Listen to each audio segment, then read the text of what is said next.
Hello again everyone, it's Mel from Stocksbridge Guitar Tech and I'm here with lesson number 3 of the 6-part mini-series I'm doing on lead guitar concepts. And in today's lesson I want to have a word with you about mixing up the scales that we've been doing. So we've been doing the minor pentatonic scale, the major pentatonic scale, and then in the last lesson we were looking at the blues scale, which just adds one extra note. If you haven't seen the two previous videos, lessons 1 and 2, then do go back and watch them first before watching this one. If you don't know what the heck I'm talking about with major, minor pentatonic and blues scales, then go back and watch some of my earlier videos that explain these things, or watch other videos on YouTube so that you know what a major and minor pentatonic scale and a blues scale is. So that's what we're going to be looking at today. Now, a while ago I did do a lesson on an alternative way to play the pentatonic scale. So I'm just going to first of all recap on that. I call this the 3+2 method because basically we play 3 notes on one string and then we play 2 on the next string. But I'm going to show you that first, and then we'll look at mixing up all of these major, minor and blues scales to create a solo. So I'm going to show you this 3+2 method scale first. Now I call this the 3+2 method of playing a pentatonic scale simply because we play 3 notes on one string and then we play 2 notes on the next string. So for example, if I was playing a regular A major pentatonic shape, I'd start here with my pinky finger and then I'd basically play the F sharp minor pentatonic.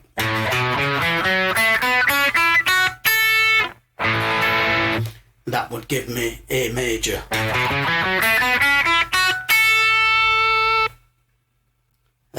But doing it this way, we would start, instead of the pinky, we'd start with the index finger.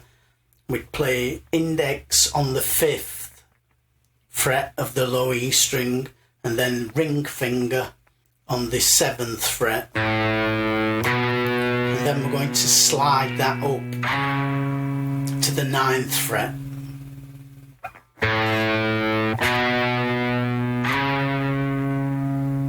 and you can either pick that or you can just slide it up, whichever you prefer. So we're playing 3 notes there on the 5th, 7th and 9th frets, and then our index finger is nicely positioned for the next note, this E on the 7th fret, and we're just going to play 2 notes. So that's our 3, this is our 2. Again, we're just going to use the index and then the ring finger on frets 7 and 9 of the 5th string. So we've got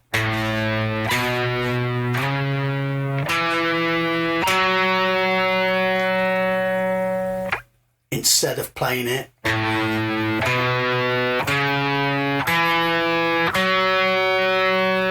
as you can hear, they're exactly the same notes.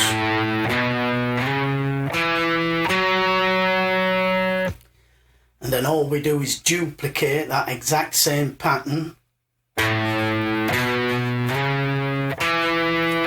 carrying on the 4th string again, starting right underneath,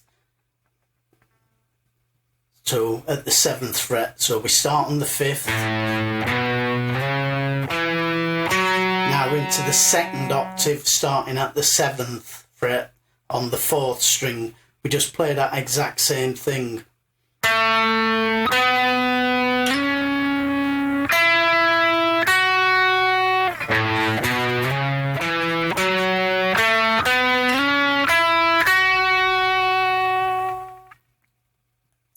from here, because of the kink in the tuning between the G and B strings, we need to, instead of play the 9th fret with the index finger, we need to move that up to the 10th fret. And then we just do the same again, up 2 frets with the ring finger, and then slide 2 frets, and then last 2 on the high E of frets 12 and 14. So that entire pattern slowly.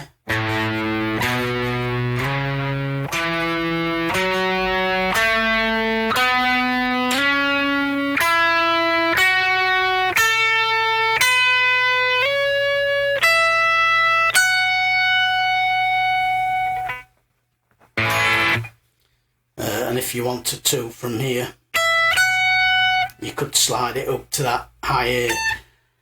Now the difference with this pattern is it gets us an extra octave higher, because here we're covering 2 octaves from there. That's 1 octave, that's 2 octaves. But doing it this way, we're covering 3 octaves. That's 1 octave, that's 2 octaves, and if we come up to this one here, we're on a 3rd octave.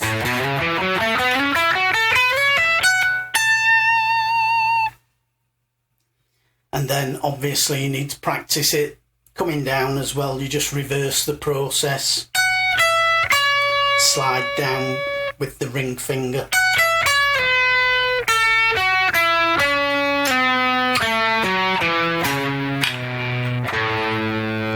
Or you can use an alternative finger and you can slide down with the index.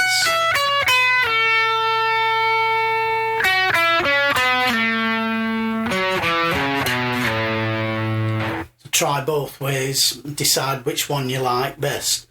But this is a great way of getting further up the neck this way, rather than staying in this one box position.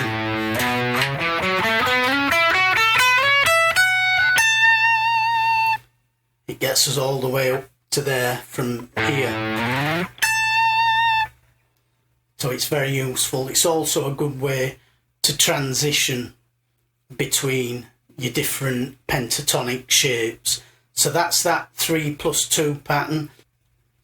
And remember, with this pattern, as with the other shapes, you can use it over the major pentatonic. You can also use it over the relative minor pentatonic. So if we're playing this C major pentatonic here,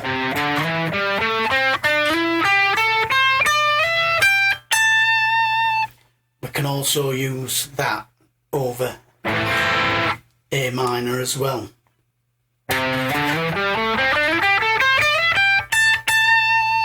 As well as C major. So let's have a look now at mixing and matching these different scales: the minor pentatonic, the major pentatonic, the blues scale, and this new 3+2 scale. Let's have a look at mixing them up and see how we can incorporate these different scales into a single improvised guitar solo.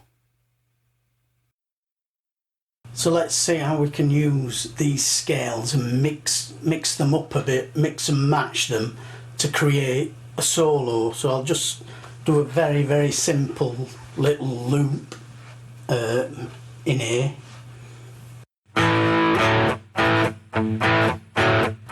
Something like that.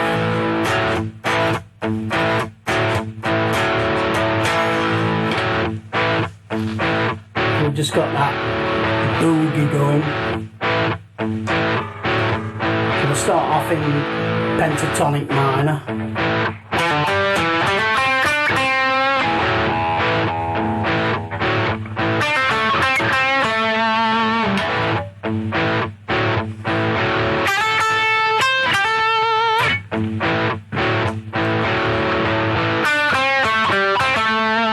So now I'll mix that with major.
you can see there I was using a little bit of each scale. I was using minor pentatonic,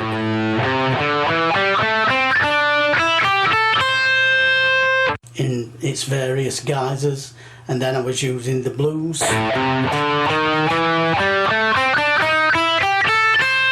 scale.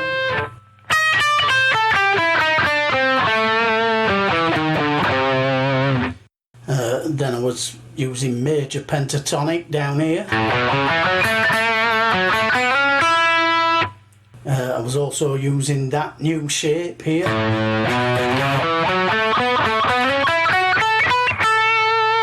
In A major, I was also using the same shape, but this time C major.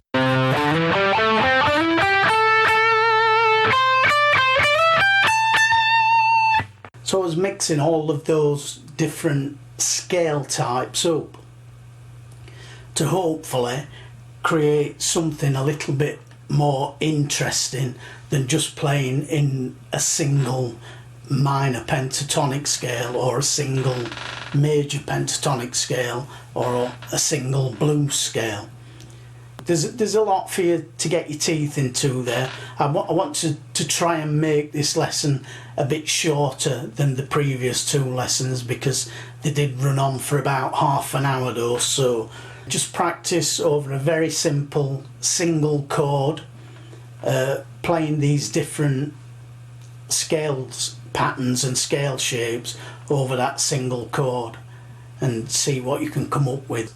That's the crux of today's lesson.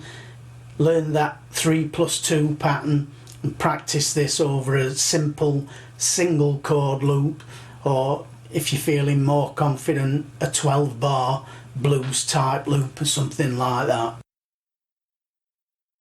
That's it for today's lesson, folks. I hope as ever you get something out of this and you find it useful. If you've got any questions for me, email them. I'll do my best to answer them for you. Also, like and comment, in general, share.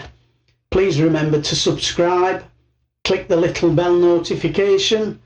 But that's all from me today. I'll see you for the next lesson, lesson 4, and don't forget to join me for that one. Bye for now.